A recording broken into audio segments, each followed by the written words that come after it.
आज का आपका टॉपिक है manufacturing of sodium metal from brine. Chapter number 7 में आपने इंडस्ट्रियल केमिस्ट्री के बारे में पढ़ना। तो सबसे पहला जो अब मैन्युफैक्चरिंग हम पढ़ने लगे हैं वो सोडियम मेटल की है फ्रॉम ब्राइन। अब यहाँ पे ये वर्ड ब्राइन लिखा हुआ है। ब्राइन का मतलब क्या है कि NaCl प्लस वाटर। जब आप एक सोल्यूशन बनाते हो सोडियम क्लोराइड का विद वाटर, तो उस सोल्यूशन को आप क्या कहते हो? Brine solution. ठीक है, इसमें होता क्या है कि सोडियम क्लोराइड यानी नमक को आप पानी के अंदर ऐड करके उसको डिजॉल्व करते हो और एक कंसंट्रेटेड सोल्यूशन बना देते हो, जिसको हम क्या कहते हैं? ब्राइन। अब आपने इस मेथड के अंदर क्या करना है कि ब्राइन से आप किस तरह से सोडियम मेटल की मैन्युफैक्चरिंग कर सकते हो। अब ये सारा प्रोसेस जो है वो किसके अंदर होता है? डाउन सेल के अंदर। अब डाउन सेल की आपने पढ़ा था जब आप इससे पहले पढ़ रहे थे कि डाउन सेल किसकी एग्जांपल है? एक इलेक्ट्रोलाइटिक सेल की।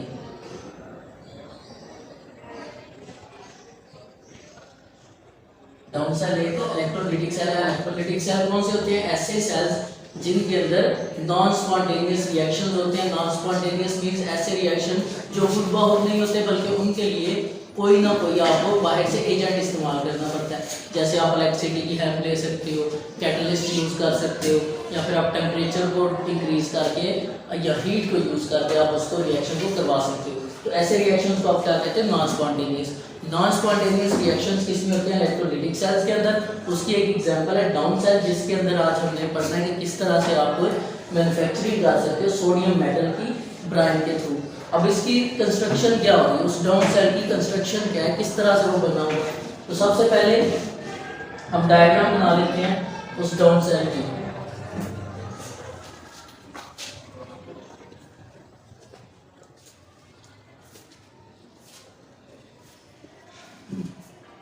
एक डाउन सेल आपके पास है, एक सर्कुलर फर्नेस है। सर्कुलर मींस एक गोल दायरे में, जैसे आपके पास कोई बाल्टी नहीं होती, उस तरह का स्ट्रक्चर है इसका। और इसके बिल्कुल सेंटर में यहाँ पर एक बड़ा सा ब्लॉक है ग्रेफाइट का, जिसको आप क्या कहते हो? ये हमारे पास क्या है? Graphite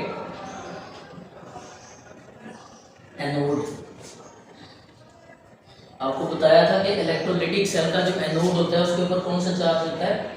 positive. ठीक है, यहाँ तक समझ आ गई कि एक आपके पास सर्कुलर फर्नेस है जिसके सेंटर में क्या है? एक ब्लॉक ऑफ ग्रेफाइट है जो कि एज अ इलेक्ट्रोड, जो एनोड है, उसके तौर पे एक्ट कर रहा है।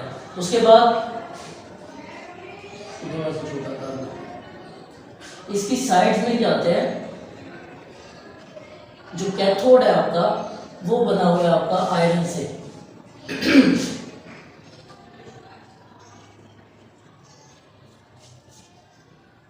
तो आपकी दो चीजें आ गई, दोनों इलेक्ट्रोड्स आ गए। आपने इलेक्ट्रोलाइटिक सेल की जो कंस्ट्रक्शन पढ़ी थी ना, वो अपने ज़हन में रखते हैं कि वो किस तरह से बनता था। उसके अंदर भी हमने पढ़ा था कि एक इलेक्ट्रोलाइटिक सोल्यूशन होगा, उसके अंदर दो इलेक्ट्रोड्स को डिप किया होगा और फिर उनको कनेक्ट कर दिया होगा एक सोर्स ऑफ एनर्जी यानी बैटरी के साथ। इसी तरह इधर भी है कि आपके पास ये एक सर्कुलर फर्नेस है, कंटेनर है, इसके अंदर दो इलेक्ट्रोड्स हैं, एक एनोड है और दूसरा कैथोड है। एनोड किससे बना हुआ है? ग्रेफाइट से। और कैथोड किससे बना हुआ है? आयरन से।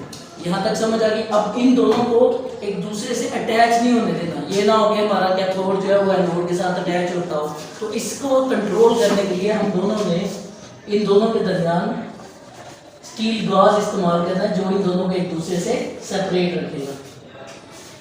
तो स्टील गॉज का अगर फंक्शन कोई पूछ ले आपको कि ये एनोड और कैथोड के दरमियान ये स्टील गाज रखने का मकसद क्या है, ये क्या फंक्शन है इसका, तो उसका फंक्शन क्या है कि ये दोनों इलेक्ट्रोड्स को आपस में अटैच होने से रोक के रखता है, उन दोनों को आपस में अटैच नहीं होने देता। अब स्टील गाज से इन दोनों को सेपरेट भी कर लिया। उसके बाद आपने क्या करना है? एक फनल लेनी है। फनल क्या होती है?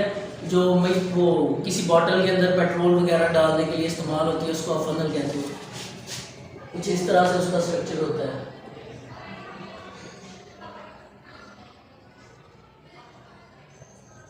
ये जो फनल है आपने इन्वर्ट करके, उल्टी करके इस एनोड के ऊपर रख देनी है।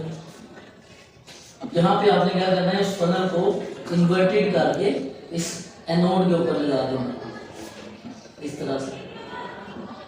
कंस्ट्रक्शन समझ आ गई सारी? कि क्या है? हमारे पास एक सर्कुलर फर्नेस है, उसके सेंटर में एनोड का एक पीस है जो कि ग्रेफाइट से बना हुआ है, और उस एनोड की साइड में क्या है? हमारा दूसरा इलेक्ट्रोड यानी कैथोड है, वो किससे बना हुआ है? आयरन से। उसके बाद इस इलेक्ट्रोड्स को इसको कैथोड को और एनोड को एक दूसरे से दूर रखने के लिए, सेपरेट रखने के लिए हम क्या यूज करते हैं, उन दोनों में स्टील गाज इस्तेमाल करते हैं जो इन दोनों को एक दूसरे से सेपरेट रखता है।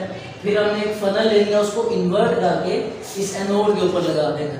उसके बाद यहाँ पे आपका इनलेट होगा फॉर सोडियम क्लोराइड या फिर ब्राइन।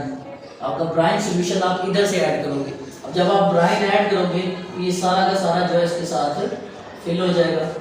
मैं इसी तरह से बस बना देता हूँ ताकि हमें बीच में जो आइंस बनाने हैं वो बनाने में ना मुश्किल हो।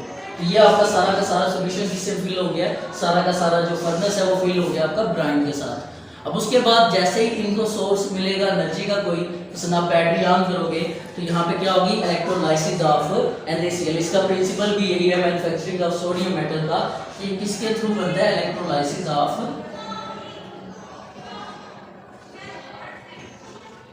NaCl, sodium chloride. अब इलेक्ट्रोलाइसिस में होता क्या है कि आपके जो कंपाउंड हैं वो टूटते हैं अपने बेसिक पार्टिकल्स के अंदर, बेसिक हिस्सों के अंदर, अपने कंपोनेंट्स के अंदर। जैसे यहाँ पे सोडियम क्लोराइड है, ये जो है ब्रेक डाउन होके इसमें कन्वर्ट हो जाएगा sodium positive ions and Cl negative ions. Sodium positive ions के अंदर और Cl नेगेटिव आयंस के अंदर ये कन्वर्ट हो जाएगा। ठीक हो गया। अब इसकी हम वर्किंग करने लगे हैं। ये तो थी कंस्ट्रक्शन की, कंस्ट्रक्ट किस तरह से होना है इसमें। अब आप इसकी वर्किंग देखने लगे हो कि ये काम कैसे करेगा।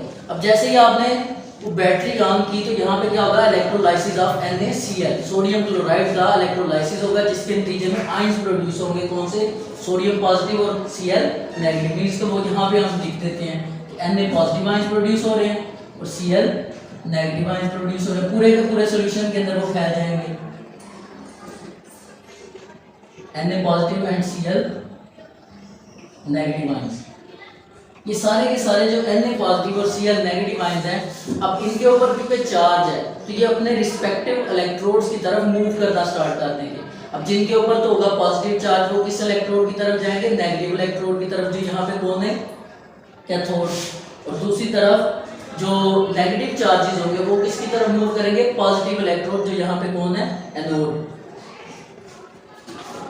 अब देखेंगे जो है हमारे Cl नेगेटिव आयंस वो किसकी तरफ जाएंगे, पॉजिटिव इलेक्ट्रोड, यानी कि पॉजिटिव इलेक्ट्रोड कौन सा हमारा, एनोड की तरफ। तो एनोड के ऊपर क्या रिएक्शन होगा, एनोड के ऊपर आएंगे आपके नेगेटिव आयंस, वो कौन से, Cl नेगेटिव। अब ये वहां पे जाके क्या होंगे, ऑक्सीडाइज होंगे, इनकी ऑक्सीडेशन होगी। Oxidation means loss of electron, कि जब किसी भी एटम के अंदर से या किसी आयन के अंदर से इलेक्ट्रॉन लूज होते हैं तो उसको आप क्या कहते हैं, ऑक्सीडेशन। अब ये Cl नेगेटिव आयन जब एनोड पे जाएंगे तो वहां पे जाके इनकी होगी ऑक्सीडेशन।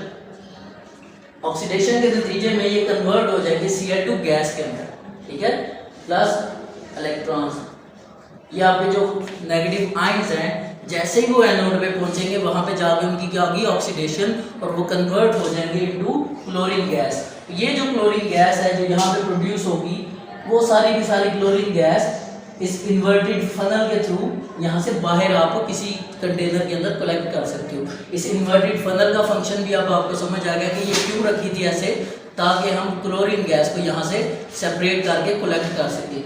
एक आपका आयन अलग हो गया, दूसरा आयन कौन सा प्रोड्यूस हो रहा था, Na पॉजिटिव आयन।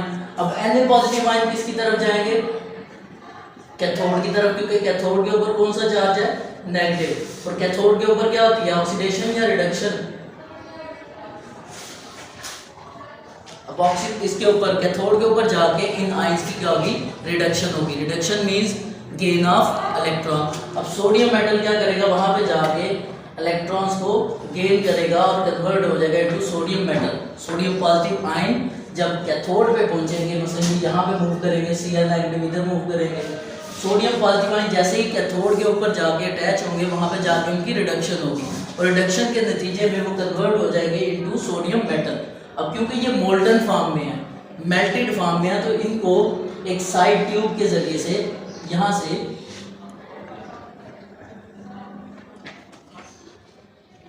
आप अलग भी कर सकते हो। ये सारा का सारा जितना भी सोडियम बनेगा वो सारा इस साइड ट्यूब से अलग होता जाएगा, क्योंकि ये डेंसर होता है एज कम्पेयर टू ब्राइन। तो ये ऊपर रह के इसको आप सेपरेट कर सकते हो इस ट्यूब के अंदर। तो इस तरह से आपका जो फ्यूज NaCl था उसके अंदर से आपने सोडियम मेटल को तैयार करके अलग करके, यही इसकी मैन्युफैक्चरिंग थी। आपने मैन्युफैक्चरिंग करनी थी सोडियम मेटल की फ्रॉम ब्राइन। एक दफ़ा से रिपीट करता हूँ, क्या करना है कि मैन्युफैक्चरिंग करनी है सोडियम मेटल की फ्रॉम ब्राइन। अब उसके लिए क्या इंडस्ट्रियल मेथड है कि डाउन सेल के अंदर ये मेथड पूरा किया जाता है। किस तरह से इलेक्ट्रोलाइटिक सेल है डाउन सेल, उसको यूज़ करके आप ये पूरा प्रोसेस करती हो। उसमें होता क्या है, इलेक्ट्रोलाइसिस ऑफ सोडियम क्लोराइड होती है। इलेक्ट्रोलाइसिस मीन कि कंपाउंड का उसके कंपोनेंट्स के अंदर तब्दील हो जाना, ये इलेक्ट्रोलाइसिस है with the help of electricity.